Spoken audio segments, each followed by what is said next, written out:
시청자 여러분 안녕하십니까. 이제 5월 19일 오후 시간인데요. 지금부터 전욱현의 안보정론을 시작하겠습니다.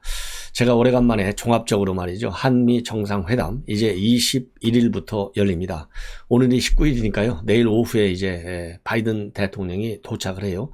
그래서 제가 조금 늦은 감이 없잖아 있는데 그동안에 우리 국내 정치권 뉴스가 워낙 많아가지고 한미 정상회담 사실 이런 거 뭐 제 전공인데요.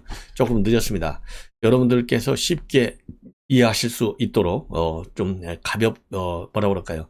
핵심 대목을 잘 짚어서 말씀을 드리겠는데 우선 이번에 바이든 대통령은요 2박 3일 일정으로 옵니다. 20일 날 와서 21일 날 정상회담 하루 종일 갔고요. 그리고 23일 날 22일 날 그러니까 20일 날 도착해서 21일 그 다음에 22일 날 일본으로 출국을 합니다. 자, 이게 2박 3일 일정이고요. 맨 먼저 오면요, 삼성을 먼저 방문하고, 그리고 그 다음날, 이제 우리, 윤석열 대통령과 용산 집무실에서 이 정상회담을 갖습니다. 이 정상회담은 통상적인 정상회담의 예에 따라서, 소인수 정상회담이 있고, 확대 정상회담이 있고요. 이번 바이든 대통령의 우리 방한은요, 국빈 방문이 아니고, 공식 오피셜 비짓, 공식 방문이 됩니다. 그렇지만은 국빈 방문과 똑같이 경호 등급은요 최고 등급인 A급으로 경호 등급을 받습니다. 그리고 이번에 이제 와서 이제 DMZ 가느냐 안 가느냐 이것도 여러분들 이제 관심사항 중에 하나인데 DMZ는요 과거에 부통령 할 때 또 외교위원장 할 때 이미 방문을 한 바 있기 때문에 다른 데를 방문한다. 여기는 이 문제는요 어디를 방문할 건지에 대해서는 경호상 아직은 밝히지 않고 있습니다. 자, 그 다음에 또 하나 또 중요한 것 중에 하나가요. 자, 문재인 대통령을 만날 거냐 안 만날 거냐. 뭐 어제 하루 종일 논란이 많았어요. 역시 이 문재인 대통령 만나는 거 미국 쪽 얘기가요. 미국 쪽 얘기가 제일 중요한 거 아니에요. 뭐 문재인 정부 뭐 가끔 거짓말 잘하잖아요. 그렇기 때문에 문재인 대통령 측에서 대표적으로 이 얘기를 공개적으로 거론한 사람이 윤건영인데 윤건영 의원 여전히 뭐 주장을 하고 있지만은 지금은 살짝 꼬리를 빼고 있어요. 가진 정보가 많지 않기 때문에 뭐라고 딱 단정적으로 얘기할 수 없다.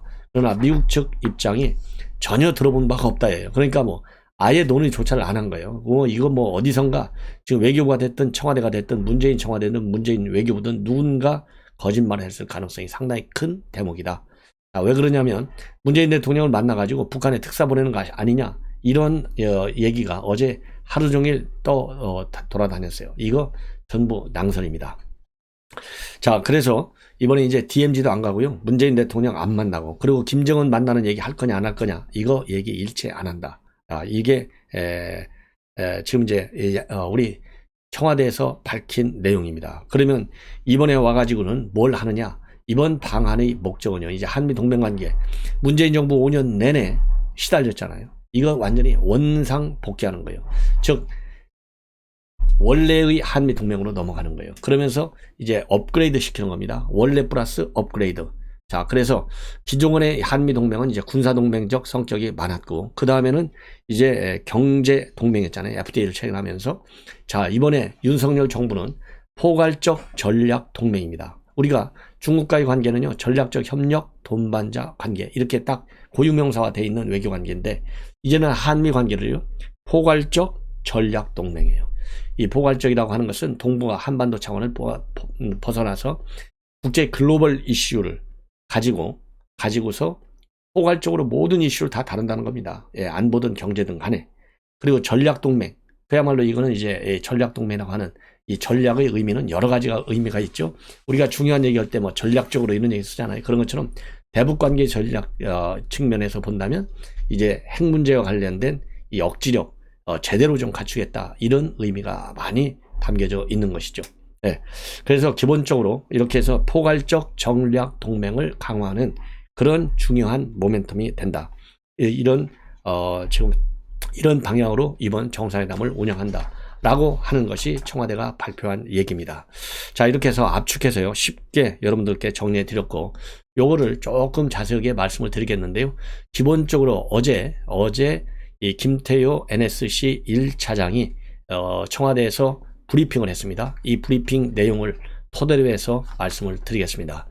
우선 내일 말이죠. 용산 집무실 5층 집무실에서 90분간 정상회담을 하고 이번 방문은 공식 방문이고 20일부터 2박 3일 한다. 그래서 역대 대통령 취임 이후에 최단 기간에 개최되는 정상회담이다. 그리고 바이든 대통령이 취임 이후에요. 인도 태평양 지역의 첫 방문지로 한국을 선택했다. 이게 상징성이 있다. 이렇게 밝히고 있습니다. 그리고요. 인수위 때부터 쭉 협의를 진행해 왔기 때문에 공동선언문도 전부 다 만들어져 있고 완성 단계다. 그리고 또 윤석열 대통령도 그동안에 한미동맹을 포괄적 전략동맹으로 강화한다는 말을 많이 써왔는데 한미 포괄 전략동맹을 동아시아와 글로벌 평화 번영에 기여하는 중심축으로 자리매김시키겠다는 게 목표다. 그리고 양국은요, 같이 동맹을 기반으로 해서 그동안에 이제 군사 동맹을 맺어왔는데 이 자유무역 협정을 체결해서 경제 동맹을 확산시켰고 이번 정상회담에서 죄송합니다. 기술 동맹이 추가된다. 이렇게 보여집니다. 그리고 또 이 기술 동맹과 관련해서는 바로 이 반도체, 이 공급망 이런 문제가 거론이 되는 것이죠.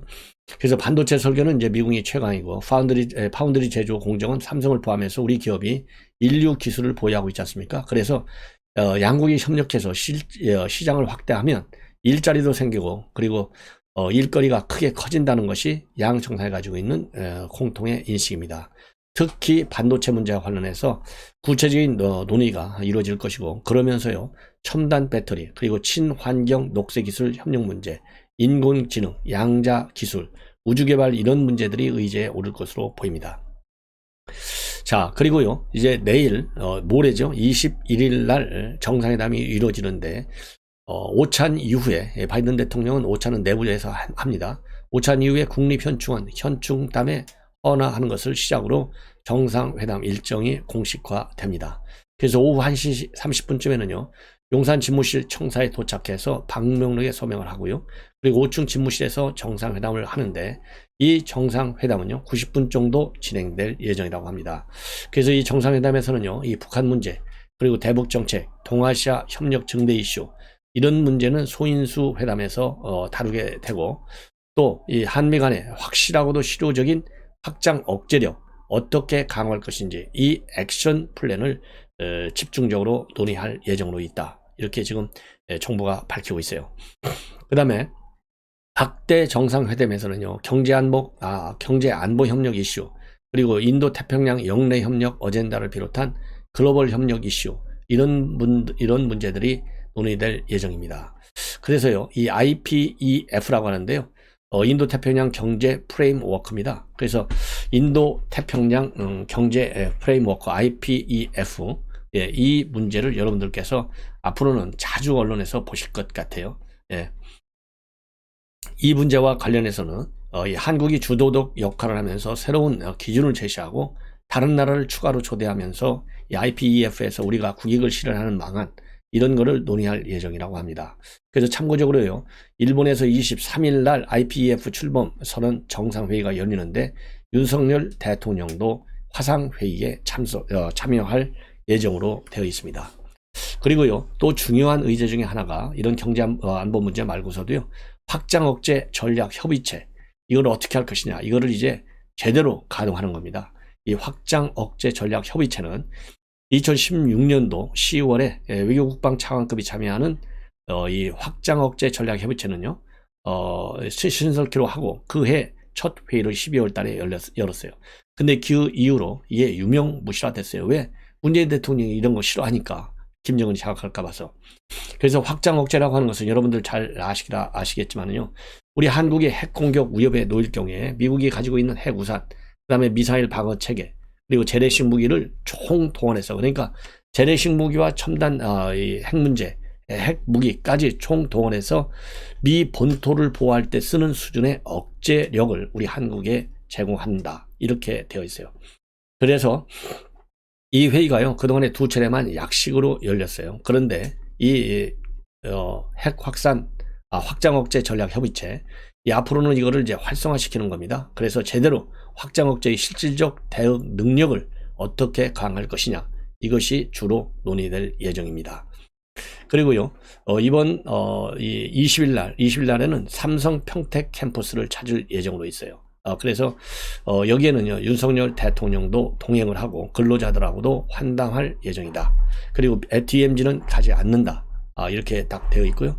또 중요한 거, 방한 기간 중에 북한이 도발할 경우에는 주말까지 할 경우에는 플랜 B, 즉 한미 정상이 한미연합 방위태세 지휘 통제 시스템에 들어가도록 플랜 B를 마련해 놨다. 이렇게 밝히고 있고요.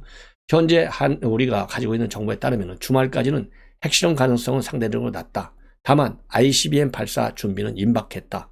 그래서 지금 이제 무슨 일이 있더라도, 도발이 있더라도 거기에 대응할 수 있는 만반의 준비를 갖추고 있다. 이렇게 밝혔습니다.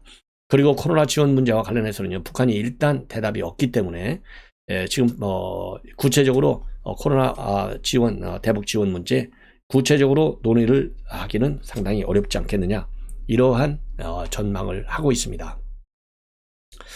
자, 그리고 이제 ICBM 문제와 관련해서는요, CNN도 계속해서 보도하고 있어요. 가능성. 이 CNN 보도 내용을 보면 발사 징후들이 많이 포착이 되고 있고, 이 17일자 CNN 보도니까요. 그러니까 뭐 한 이제 오늘 내일까지 48시간에서 96시간, 그러니까 이틀에서 나흘 정도까지니까 한 21일, 그러니까 바이든 대통령의 방한 중에 발사할 가능성이 있다라고 보도하고 있습니다. 그래서 이와 관련해서요, CNN 보도 내용을 보면 공장에서 조립한 ICBM을 발사 장소로 이동하거나 ICBM에 연료를 공급 중이거나 또 차량과 인력 이동이 활발한 것을 보통 ICBM 발사 징후로 평가를 우리 한국 정부는 하고 있는데, CNN 측에서는요, 위성 관측을 보니까 평양 근처에서 발사할 것이다, 이런 전망을 해 놓고 있습니다. 자, 그래서 지금 전에 말씀을 드린 대로 현충원 방문, 그 다음에 정상회담, 공동회견, 그 다음에 공동만찬, 이런 순서로 정상회담이 시작이 됩니다. 자, 그리고요, 이제 문재인 대통령과의 만나는 문제, 그리고 방한 문제에 대해서 미국의 백악관 안보보좌관 제이크 설리반이 백악관 마찬가지로 오늘 우리 한국 시간으로는 이제 오늘이죠. 18일 현지 시간으로 백악관에서 기자 브리핑을 가졌습니다. 여기에서요, 특히 문재인 전 대통령 만나느냐, 대북 특사설, 이런 문제에 관해서 강력히 부인했어요. 현재로서는 문 대통령과 만날 계획이 없다. 한미 간 문 전 대통령이 대북 특사 역할을 맡을 수 있냐, 그런 어떤 논의도 들어본 적이 없다. 이렇게 완전히 부인을 했습니다. 그리고요, 북한의 미사일 도발 문제와 관련해서 북한의 장거리 미사일 실험을 포함한 추가 미사일 실험이나 그 다음에 핵실험 또는 둘 모두가 바이든 대통령 순방 전후에 이루어질 수 있다. 그리고 그렇게 도발이 일어날 경우를 포함해서 모든 비상사태에 대비하고 있고, 한일동맹 양측과 이 문제에 대해서 긴밀히 조율 중에 있다. 그리고 중국과도 대화하고 있다.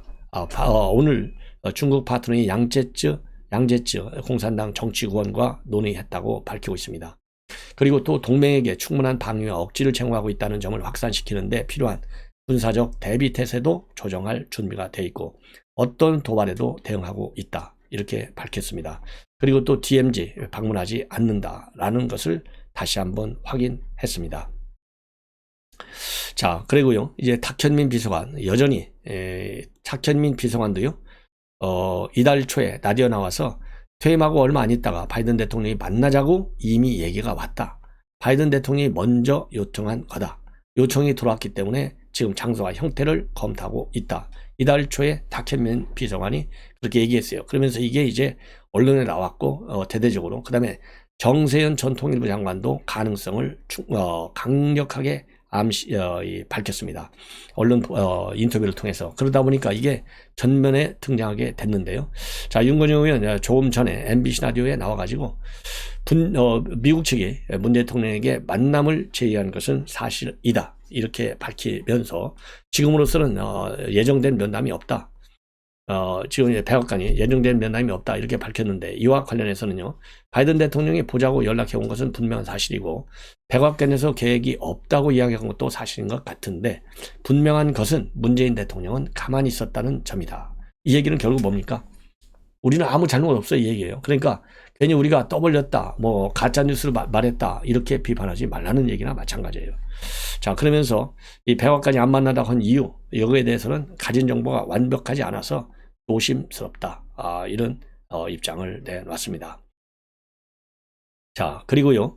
지금 이제 이 미국이 최근에 이제 북한의 코로나 발생이 심각하잖아요. 그래서 대북 특사 꺼낸 상황이 아니기 때문에 문 대통령과의 회동을 취소한 것 아니냐, 이런 또 일각의 해석이 나오고 있는 거. 이 문제에 대해서요. 지금 윤건영 의원은 그렇게 보지 않는다. 그러니까 계속해서 윤건영은요, 미국이 먼저 제안해 온 게 맞다. 이러한 주장에서 조금도 굽힘이 없습니다. 이러다 보니까 우리 국민의힘 측에서는요, 이제는 바이든 대통령 측과도 진실 공방을 하자는 거냐, 문재인 대통령께서는 조용히 잊혀지고 있다고 하지 않았느냐, 특별한 이유가 있는 게 아니고서야 현직 미국 대통령이 전직 대통령을 만날 일이 없는 게 당연지사다.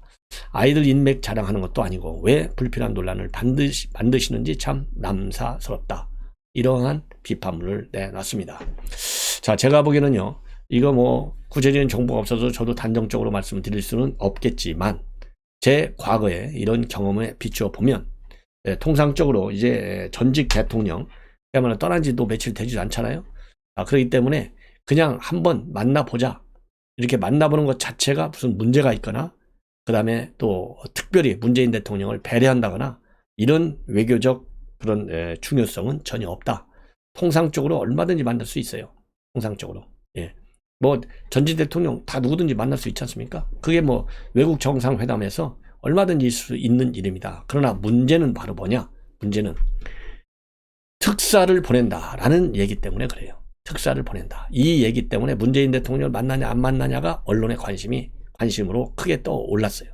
그러나 제가 보기에는요, 특사 문재인 대통령을 바이든 대통령이 아무리 지금 김정은과 만날 외교적인 필요성, 또 이 국내외 그런 여러 가지 상황으로 볼 때의 필요성이 있다 하더라도 문재인 대통령을 특사로 쓸 가능성은요, 그걸 검토했을 가능성은 저는 제로라고 봅니다. 제로.